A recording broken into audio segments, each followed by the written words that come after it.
Alors, à ce stade-là, maintenant, tu prends peut-être conscience que depuis des années, par rapport à tes différentes relations passées, parce on est ici et maintenant, mais avec potentiellement notre charge d'événements passés. Et donc, nos premières relations, papa, maman, les frères et sœurs, les collègues de travail, les copains de classe quand on était enfant et tout ça, potentiellement, on a accumulé beaucoup de messages négatifs en nous. Et donc là, j'aime bien prendre la comparaison comme si c'était un tas de linge à repasser. Donc, on a accumulé tout ça. Maintenant, je viens de te permettre de dévoiler un outil extraordinaire qui est la méthode Tipeee, comme si c'était une centrale vapeur. Il y avait un voile, parce que ça, c'est un processus qui est complètement naturel. Tu l'as en toi depuis ta naissance. Sauf que nous, on nous a appris à contrôler, gérer, maîtriser nos peurs, nos colères, nos angoisses. On ne nous a pas appris à les accueillir. Et donc, c'est de là que viennent s'entasser tout ça en nous. Alors, comment a-t-on pu nous apprendre à contrôler plutôt que à accueillir? Tout simplement. Alors, je fais un petit nettoyage.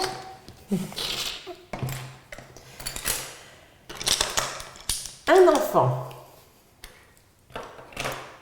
qui tombe et se fait juste une égratignure.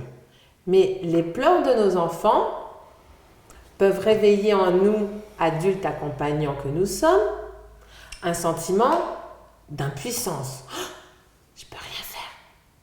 Un sentiment de culpabilité. C'est de ma faute s'il est tombé, il y avait une pierre, je ne lui ai pas dit, je ne l'ai pas protégé. Peut réveiller en nous de l'agacement. Oh, quelle chochotte celui-là, c'est pas possible. Peine une égratignure et ça y est, il pleure toutes les larmes de son corps. Et donc là, tu vois bien, un événement peut réveiller toute une série d'émotions suivant le moment où nous en sommes, suivant au stade où nous en sommes de la journée, quelle est nous-mêmes notre possibilité, comment on est fatigué ou pas. Mais tu vois bien, un événement, déjà là, 3 émotions différentes. Donc, l'événement est réel, l'émotion est un choix. Et oui, nous, on vit dans l'illusion de croire que nous subissons nos émotions. Parce que c'est du réactionnel. Dans notre cerveau, ça fait gling. Mais c'est quelque chose, on a le choix de nos émotions. Et puis maintenant que tu découvres la méthode Tipeee, ben, tu peux faire le choix d'accueillir et de devenir sereine, ou le choix de rester dans cette charge émotionnelle. Donc ça, c'est vraiment important d'en prendre conscience. Et j'ai vu dernièrement un film de Will Smith. Le sous-titre, c'était « Le danger est réel, la peur est un choix ». Quand j'ai vu ça, j'ai fait « waouh !» Et effectivement, tu peux choisir d'accueillir ta peur et de vivre l'événement sereinement. C'est là que j'ai compris. La peur n'est pas réelle. Le seul endroit où la peur peut exister, c'est dans nos pensées concernant l'avenir.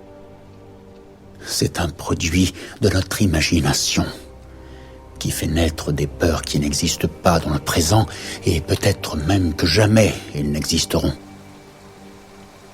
Ça frôle parfois à la folie qui taille.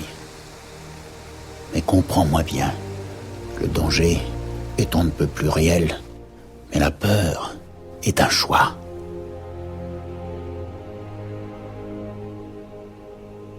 Et donc là, dans notre petit exemple, Ben, qu'est-ce qui se passe? Quand on se sent impuissant, coupable, ou mais on ne se le dit pas, hein, c'est du réactionnel, hein, ou agacé par les pleurs de nos enfants, ben avec toute notre bienveillance qu'on peut manifester, on va le voir, et qu'est-ce qu'on fait? Ben, arrête de pleurer, mais enfin, c'est rien, c'est juste une égratignure. Allez, un petit bisou magique et c'est fini. Qu'est-ce qu'on fait à l'enfant? Ben déjà, on lui demande de nier ce qui se passe dans son corps. C'est pas grave, c'est juste une égratignure. Puis, de son côté, comme on lui demande d'arrêter de pleurer, il est docile, il va le faire. Sauf que, oui, sur le coup, ça fait mal. Il y a peut-être un petit peu de larmes qui viennent, mais s'il s'auto-entretient, c'est peut-être qu'à son bout de la relation, cette chute, il a eu peur, il peut se sentir vexé, humilié, contrarié d'être tombé. Et donc là, de lui demander d'arrêter de pleurer, on lui demande de contrôler, gérer, maîtriser son émotion. Et c'est là où nous en sommes à l'heure actuelle.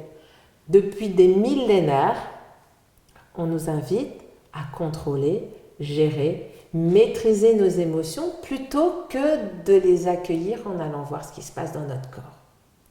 Alors maintenant, tu peux faire le choix que quand un enfant tombe et se fait juste une égratignure, tu accueilles déjà ce qui se passe en toi, ça se transforme et ça s'apaise, et ensuite tu vas l'accompagner, et au lieu de lui dire « mais c'est pas grave », au contraire, tu vas reconnaître sa douleur en lui disant, par exemple, moi-même quand je tombe, quand je me cogne, j'ai mal.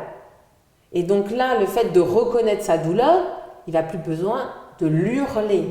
Mais tout de suite, tu vas l'envoyer voir ce qui se passe dans son corps. Observe ce qui se passe dans ton corps, tu vas voir, très vite ça va passer. Pourquoi? Parce que quand le corps est agressé, directement il envoie des médiateurs pour calmer tout ça. Donc il envoie les processus de guérison. Et donc là, tu lui permets de prendre conscience de son potentiel de guérison, mais en même temps, en l'envoyant voir ce qui se passe dans son corps. Si cette chute avait une charge émotionnelle, tu lui permets d'accueillir son émotion. Et là, tu fais d'une pierre deux coups. Tu lui permets de prendre conscience du potentiel de guérison, se faire confiance, avoir confiance en soi, et en même temps, à ne pas bloquer l'émotion en nous. Donc là, ça c'est vraiment cet exemple pour montrer comment on peut faire pour accompagner nos enfants, mais où on en est nous, parce que jusqu'à présent, nous on nous a appris à contrôler, gérer, maîtriser nos émotions, et c'est là où on en est avec notre tas de linge à repasser.